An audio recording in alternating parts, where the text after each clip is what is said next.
paz do Senhor, amados irmãos. Vamos continuar nossos estudos? Estamos em Zacarias e hoje nós vamos ver o capítulo 11. Ah, nós já vimos nos capítulos anteriores como Deus usou Zacarias. E Deus chamou esse homem, esse profeta, quando ele tinha uns 16 anos, 17 anos, coisa assim. E desde aquela idade, desde jovem até ficar com idade, um ancião, ele foi fiel ao Senhor e foi usado por Deus para transmitir as mensagens que Deus colocava em sua boca. A partir ali do capítulo 9, que são principalmente mensagens do final dos tempos, profecias do final dos tempos. E ali ele foi usado tanto para a sua época, para o que os judeus estavam passando, enfrentando, tudo mais, como para as profecias sobre a época de Jesus Cristo, quando esteve aqui neste mundo, e também profecias para mais além, depois do arrebatamento da igreja, coisas que irão acontecer. Então, no que a gente inicia esse capítulo 11, versículo 1 a 3, nos diz assim: Abre, ó Líbano, as tuas portas para que o fogo consuma os teus cedros. Gemei, ó cipreste, porque o cedro caiu, porque os mais poderosos são destruídos. Gemei, ó carvalhos de Bazã, porque o bosque forte é derrubado. Voz de uivo dos pastores, porque a sua glória é destruída. Voz de bramido dos filhos de leões, porque foi destruída a soberba do Jordão. Bem, quando a gente lê esses 3 versículos iniciais, parece assim que não tem muito nexo. O que será que o Senhor está querendo dizer ali?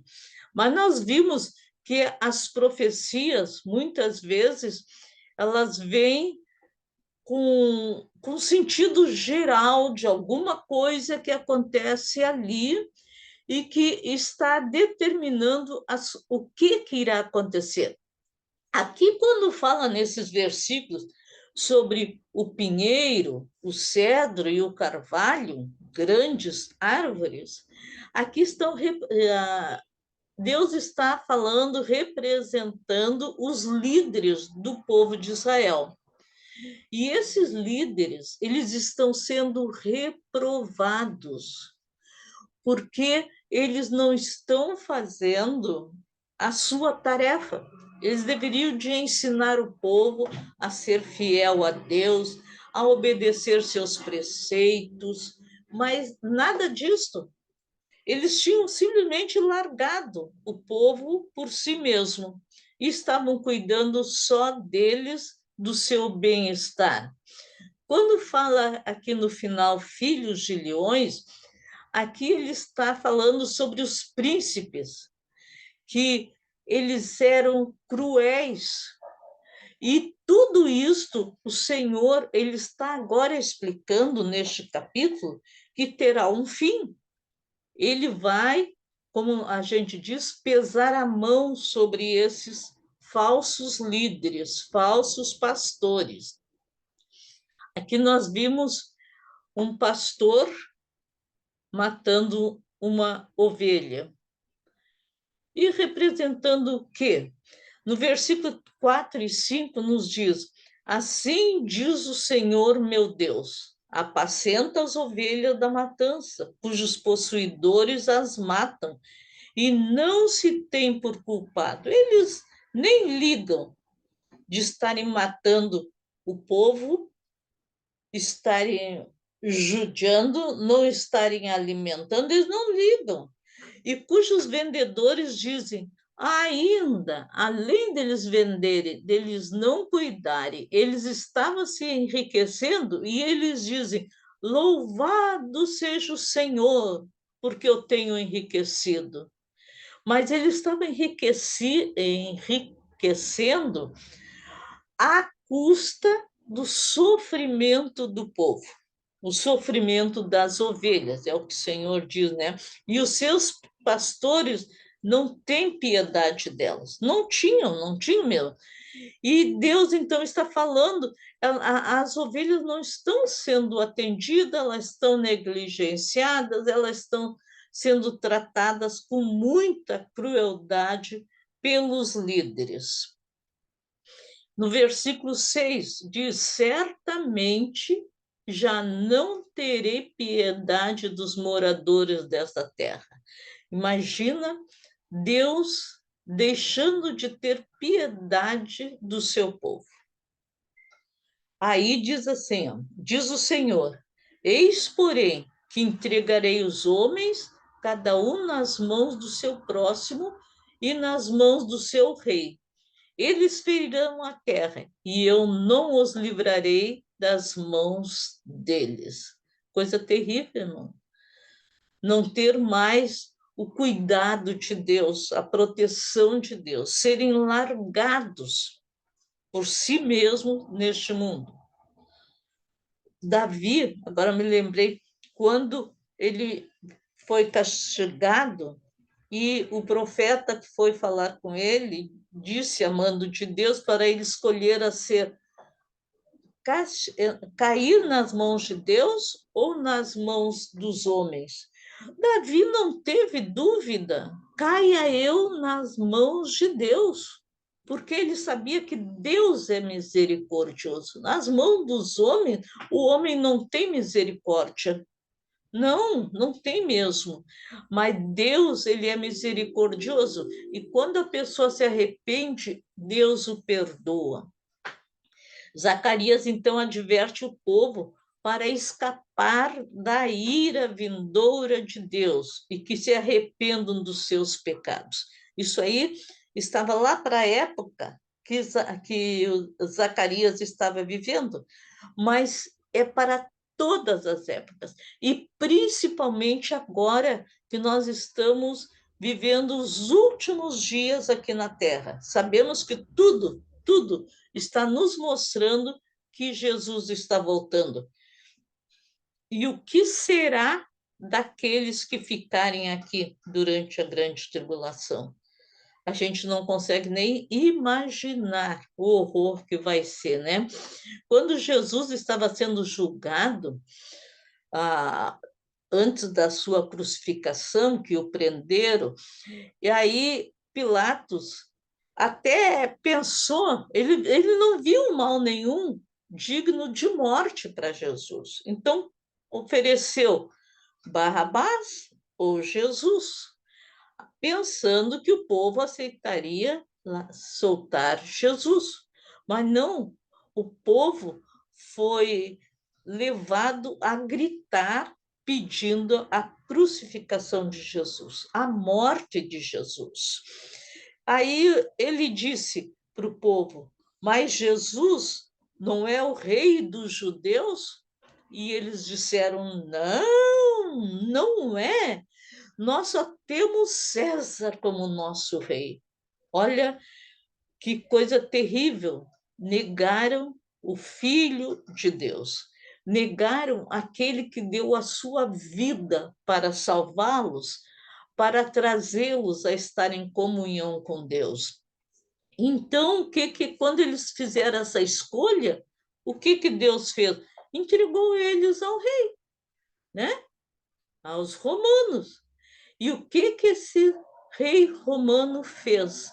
Feriu o povo, maltratou, passaram fome, passaram necessidade, foram os mortos, e os que conseguiram escapar foram espalhados pelo mundo inteiro. Por quê? Porque eles não entenderam que Jesus era o seu Messias. No versículo seguinte, o versículo 7, Deus continua falando e diz: Eu apacentei as ovelhas da matança, as pobres ovelhas do rebanho. Então eu tomei para mim duas varas. A uma eu chamei graça, e a outra eu chamei união, e apacentei as ovelhas. Deus desejava apacentar aquele povo, desejava ser reconhecido como seu pastor fiel. Deus estava lidando com seu povo, como diz ali, com graça, que era uma das varas, e com união, que era outra das varas. Graça é um favor imerecido, é a misericórdia de Deus. E a união, essa vara, falava sobre Judá e Efraim, os dois povos que tinham se dividido, as 10 tribos ficaram para o norte e as 2 tribos para o sul. Mas o desejo de Deus era unir essas 10 tribos com as outras duas e novamente serem uma nação apenas, nação de Israel, as 12 tribos unidas, mas não quiseram isto. Então ele diz: Dei cabo dos 3 pastores num mês. Então eu perdi a paciência com as ovelhas. E elas também, elas estavam cansadas de mim. Deus sabia que praticamente todas as ovelhas estavam cansadas, já não queriam mais ouvir os profetas, até matavam os profetas, porque a palavra vinha contra eles, eles não queriam mais saber disto. E Deus cansou, depois de tantos séculos, cansou. Ele disse: perdi a paciência com as ovelhas. Que coisa terrível, coisa muito terrível. Mas Deus, ele é amoroso, mas ele é muito justo, muito justo. Dar cabo quer dizer destruir, ficar livre daquelas ovelhas, daquele povo, é acabar com tudo.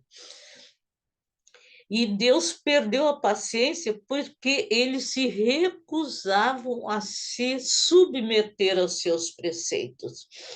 Muitos estudiosos dizem que esses 3 pastores, dei cabo dos 3 pastores num mês, que eles são os profetas, sacerdotes e reis da época.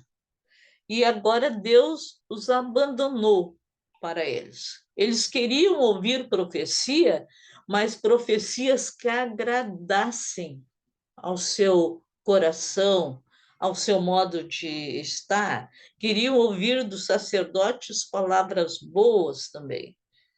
Então eles se cansaram de mim, disse Deus. Então, qual foi a resposta de Deus? Deus disse: Não vos apacentarei mais. O que quer morrer, que morra. O que quer ser destruído, que seja. E os que restarem, coma cada um a carne do seu próximo. Que coisa terrível! Que sentença terrível para o povo. Eu já não vou mais cuidar de vocês, eu vou largar vocês de mão, como a gente diz, né? O que quer morrer, que morra. O que quer ser destruído, que seja destruído. Eu não vou mais, então, fazer nada. E o juízo de Deus, ele estava para realizar-se muito próximo ali, naquela época. E também em todas as épocas, até chegar ao nosso tempo aqui. E o povo seria entregue à espada, à fome e à morte pelos seus inimigos. E no versículo 10, aqui eu coloquei o versículo 10, quando Deus toma as 2 varas, né? E o versículo 14, para nós entendermos o que Deus estava mostrando ali. E aí, no versículo 10, ele diz: Tomei a vara chamada graça e a quebrei. para anular a minha aliança que eu fizera com todos os povos. Foi pela graça, pela misericórdia do Senhor que veio a salvação para nós, para todos, que Ele estava enviando o seu projeto, enviando Jesus Cristo para nascer, viver, anunciar as boas novas, ser entregue aos judeus, ser morto. E tudo isso. Agora Deus disse: eu quebrei, não vou mais cuidar de vocês, como nós vimos no capítulo anterior. Deus estava quebrando seu pacto com Israel ao quebrar sua vara chamada graça. Depois a gente, pulando 2, 3 versículos, chegamos no 14, aonde ele quebra a outra vara, a vara da união, que ele queria que todo o povo de Israel fosse um só. E ele disse: então eu quebrei a minha segunda vara, chamada união, para romper a irmandade entre Judá e Israel, entre os dois grupos de israelitas. Ele quebrou, então, já que não me querem mais, estão cansados de mim, essas varas que eu tinha pego para dar a misericórdia, a união, a graça entre vocês está quebrada. Acabou agora. Ao quebrar essa vara, Deus está dizendo que a aliança entre Judá e Israel não tinha mais como. E no versículo 12, então, nos fala algo além daquela época. 400 e poucos anos depois, queria se cumprir essa profecia. Como nós dizemos, que Zacarias, o profeta messiânico, ele estava anunciando a vinda do Messias, a vinda do pastor que iria cuidar das suas ovelhas. E ele veio, nasceu entre os homens, veio para o seu povo, como diz, veio para os seus, mas os seus não o quiseram. E nesse versículo 12, o Senhor diz: eu lhes disse, se vos parece bem, dai-me o meu salário, já que não querem mais, cansaram de mim, não querem mais que eu os ajude, os socorra, ou tenha misericórdia de vocês, dai-me o meu salário. Mas se vocês não quiserem, também não tem problema, ele disse. Pesaram, pois, o meu salário. E sabe o que que deram? 30 moedas de prata. O que que nos faz lembrar isso? Nos lembra que essa profecia se cumpriu lá em Mateus, lá nos evangelhos, que quando Jesus foi traído por Judas, porque os judeus queriam matar Jesus, mas não conseguiam uma oportunidade propícia para que isso acontecesse, porque sempre havia uma multidão em volta de Jesus, querendo ouvir as suas palavras, ver os seus milagres. E eles não conseguiam. Aí, então, Judas, que era o tesoureiro e que amava o dinheiro, até aqui está assim, ó, quando colocamos o dinheiro acima de tudo, somos capazes das piores traições. Quem ama o dinheiro é uma pessoa muito infeliz. Ele não tem amigos verdadeiros, porque ele pode trair qualquer um por dinheiro. E foi realmente o que aconteceu, porque Judas foi falar com os sacerdotes e perguntou: o que que vocês me dão se eu entregar Jesus nas mãos de vocês? Eles confabularam lá e disseram: nós te daremos 30 moedas de prata. Ah, que dinheirão! Não! Isso é um valor ínfimo. Era o valor de um escravo, que o escravo não valia nada. E eles compararam Jesus como um escravo. Depois, quando Jesus foi preso e estava para ser morto, Judas correu lá e disse: Pai, olha só o que eu fiz. Eu traí o sangue entreguei o sangue de um inocente. E eles nem te ligam, porque eles disseram: Isso é problema teu, não queremos nem saber. E Judas foi, atirou aquelas 30 moedas de prata no templo. E aqui, então, se cumpriu, porque Judas, quando ele atirou as moedas, ele viu o erro que ele tinha cometido.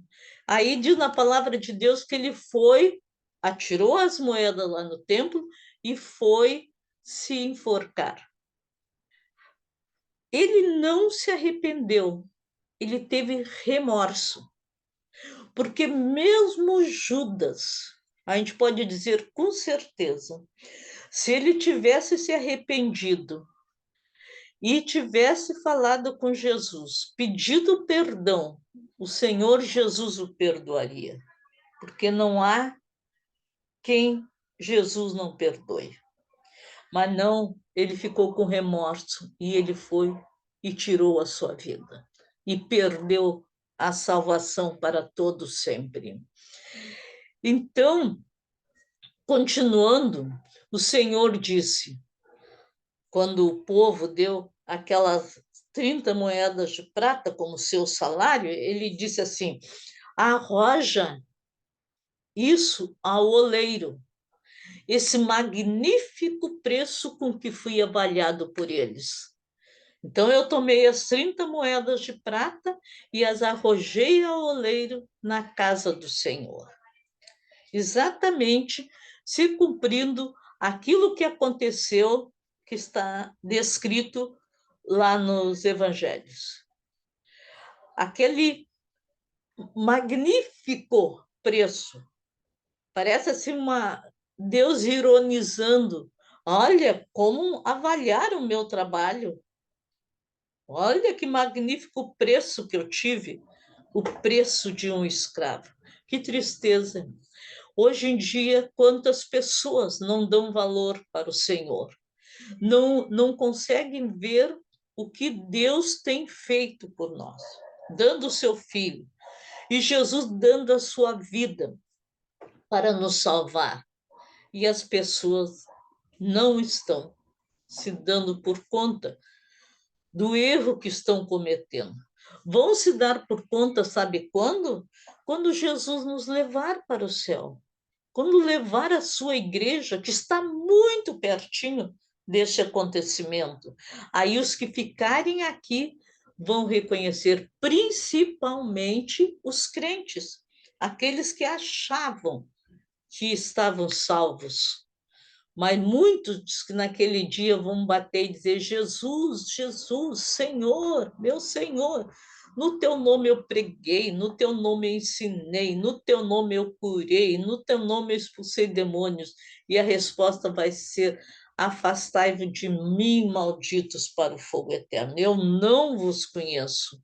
Porque eles faziam aquilo por dinheiro, por ambição, como Judas fez. Deus fala com o profeta para lançar essas 30 moedas de prata ao oleiro, pois ele rejeitava esse preço tão ignóbil, tão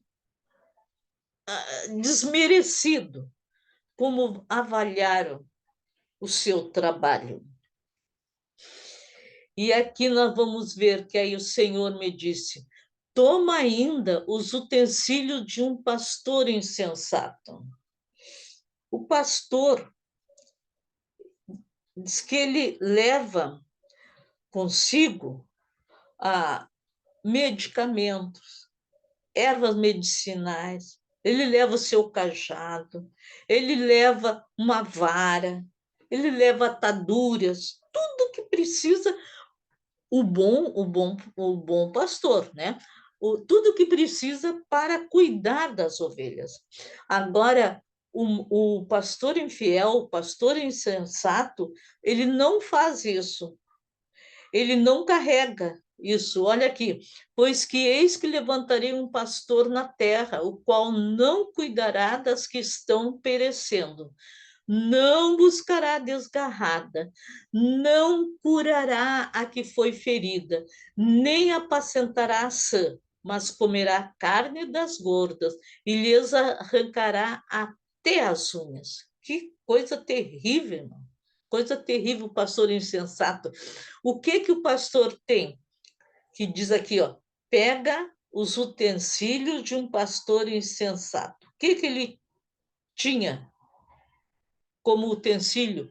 Ele tinha o seu bordão, ele tinha a vara e tinha a faca para matar as ovelhas, para, como diz assim, ó, terminar com a vida delas. Então, eis que levantarei um pastor na terra.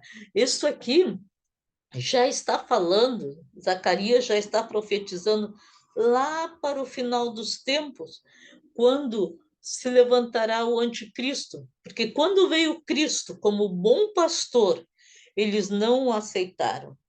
Mas quando vier o anticristo e se fingindo de pastor, eles vão aceitá-lo. Mas quando eles, depois de 3 anos e meio, que eles verem que se enganaram redondamente, aceitando o anticristo como seu Messias, será tarde demais, porque será coisa muito terrível. Inclusive, a gente já estudou no Apocalipse, né? 2/3 dos judeus serão mortos durante a grande tribulação, e uma só parte, 1/3, que vai sobreviver. E estes vão sofrer terrivelmente. Por quê? Porque não reconheceram Jesus Cristo como o seu pastor.